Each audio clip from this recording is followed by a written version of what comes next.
केंद्र सरकार द्वारा जारी हिट एंड रन लॉ, जो कि एक नया कानून सामने आया है, उसके विरोध में आज पूरा ड्राइवर यूनियन सड़कों पर उतरा हुआ है, विरोध प्रदर्शन करने को लगा हुआ है। आखिर क्या है ये हिट एंड रन लॉ, जो इसकी जरूरत क्या पड़ी, क्या इससे पहले ये कानून नहीं था, या था तो ये किस रूप में था, इसमें कैसा बदलाव किया गया है, आइए जानते हैं विस्तार में। नमस्कार, मैं हूं डॉक्टर राजेश कुमार और आप देख रहे हैं doctor R F foundation. Welcome to doctor R foundation. कानून से जुड़ी हर जानकारी को जानने के लिए doctor R F foundation channel को सब्सक्राइब करें और बेल आइकन को दबाएं ताकि आने वाले हर कानून से जुड़ी और मोटिवेशनल जानकारी का आप तक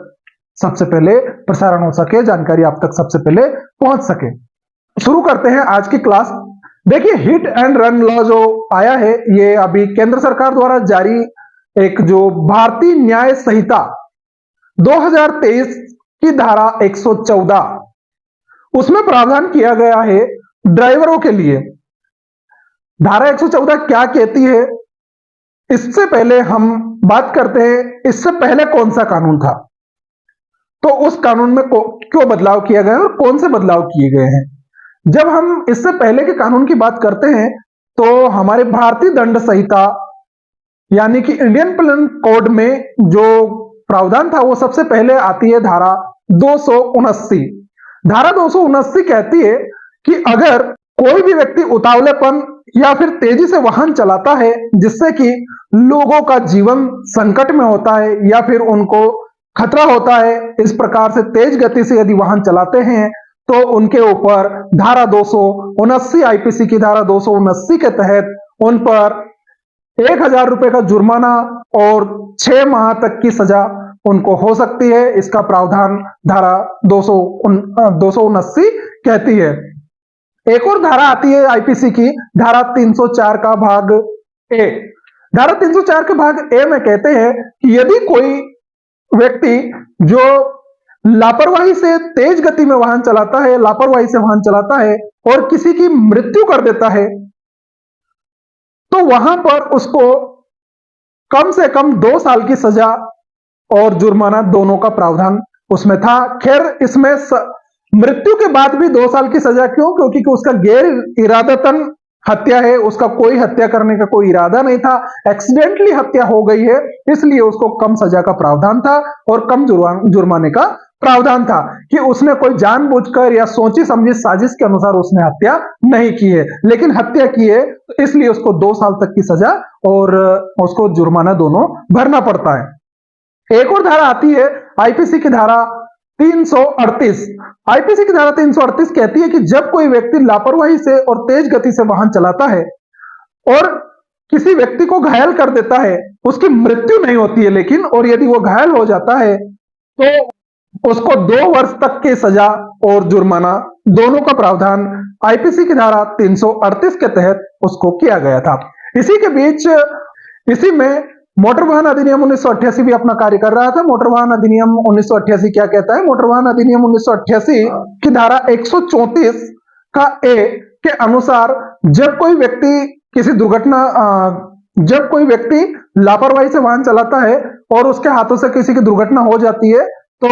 134 मोटर वाहन अधिनियम 1988 की धारा 134 के ए के अनुसार उसको चिकित्सा करवाने की सलाह उसको दी जाती है कि उसका चिकित्सा जो उसको करवाना पड़ता है। घायल हो जाता है तो उसका चिकित्सा करवाने की पूरी जिम्मेदारी उस व्यक्ति की होती है, ड्राइवर की। और यही मोटर वाहन अधिनियम 1988 की धारा 134 का भाग बी जो कहता है वो ये कहता है कि जब किसी का एक्सीडेंट हो जाता है, जब किसी को घायल कर दिया जाता है, मृत्यु हो जाती है, तो उसकी सूचना पुलिस या प्रशासन को देना बहुत जरूरी होता है। अगर ऐसा नहीं करता है तो उसके खिलाफ, ड्राइवर के खिलाफ जो है प्रशासन दंडनीय कार्रवाई उसके खिलाफ करेगा। इसी में मोटर वाहन अधिनियम 1988 की धारा 161 कहती है, इसमें एक और प्रावधान दिया गया था कि यदि किसी व्यक्ति के हाथों से एक्सीडेंट हो जाता है, लापरवाही से वाहन चलाता है और एक्सीडेंट हो जाता है, तो उसका जो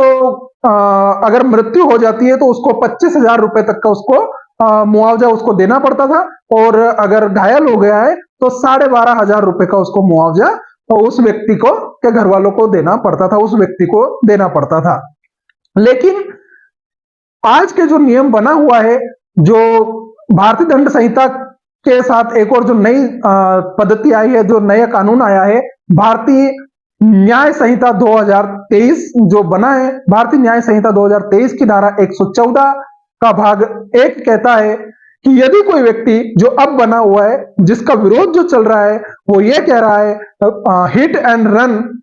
जो लॉ जो बनाया गया है, हिट एंड रन लॉ, ये कहता है कि भारतीय न्याय संहिता की धारा 114 का भाग 1 के अनुसार जब कोई व्यक्ति लापरवाही से वाहन चलाता है और वाहन चलाते हुए यदि किसी व्यक्ति को घायल कर देता है, उस व्यक्ति को शारीरिक क्षति पहुंचाता है और यदि वो वहां से भाग जाता है, तो उसको 5 साल तक की सजा और जुर्माना दोनों का प्रावधान इसमें दिया गया है। और वहीं धारा 114 के भाग 2 के अनुसार जब कोई व्यक्ति किसी का एक्सीडेंट कर देता है, तो उसको वहां पर जब उसकी एक्सीडेंट करने के बाद जब उसकी मृत्यु हो जाती है और वह व्यक्ति अपनी जिम्मेदारी को ना निभाते हुए, उसको पुलिस प्रशासन को सूचित ना करते हुए, उसका चिकित्सा ना करवाते हुए यदि वो वहां से भाग जाता है, तो उसको 10 साल तक की सजा और जुर्माना दोनों का प्रावधान इसमें किया गया है। और यदि एक और साथ ही साथ केंद्र सरकार द्वारा एक और इसमें नियम है कि यदि वो व्यक्ति हत्या भी हो गई हो, चाहे घायल हो गया हो, लेकिन ड्राइवर यदि उसको प्रशासन को सूचित करता है या उसका चिकित्सा करवाता है, तो उसकी सजा कम भी कराई जा सकती है। आप खुद देखिए नियम सही था या गलत, इसकी जानकारी आप कमेंट बॉक्स में करके हमें जरूर बताइएगा। मिलते हैं नेक्स्ट वीडियो में, तब तक के लिए नमस्कार। चैनल के साथ बने रहिए, चैनल को सब्सक्राइब करें और बेल आइकन को दबाएं और अपने तमाम दोस्तों में शेयर करें ताकि वो भी इस जानकारी को समझ पाएं।